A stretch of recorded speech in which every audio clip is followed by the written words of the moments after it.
Romains chapitre 6. Que dirons-nous donc? Demeurerions-nous dans le péché, afin que la grâce abonde? Loin de là. Nous qui sommes morts au péché, comment vivrions-nous encore dans le péché? Ignorez-vous que nous tous qui avons été baptisés en Jésus-Christ, c'est en sa mort que nous avons été baptisés. Nous avons donc été ensevelis avec lui par le baptême en sa mort, afin que, comme Christ est ressuscité des morts par la gloire du Père, de même nous aussi nous marchions en nouveauté de vie.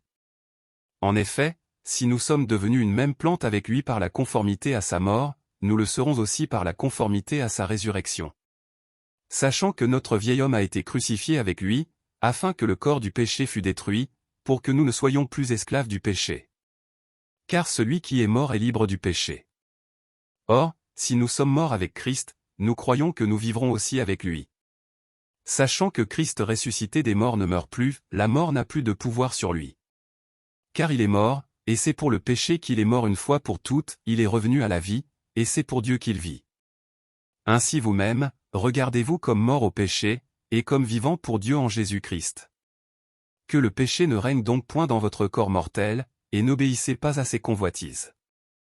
Ne livrez pas vos membres au péché, comme des instruments d'iniquité, mais donnez-vous vous-même à Dieu, comme étant vivants de mort que vous étiez, et offrez à Dieu vos membres, comme des instruments de justice. Car le péché n'aura point de pouvoir sur vous, puisque vous êtes, non sous la loi, mais sous la grâce. Quoi donc? Pécherions-nous, parce que nous sommes, non sous la loi, mais sous la grâce? Loin de là. Ne savez-vous pas qu'en vous livrant à quelqu'un comme esclave pour lui obéir, vous êtes esclave de celui à qui vous obéissez, soit du péché qui conduit à la mort, soit de l'obéissance qui conduit à la justice?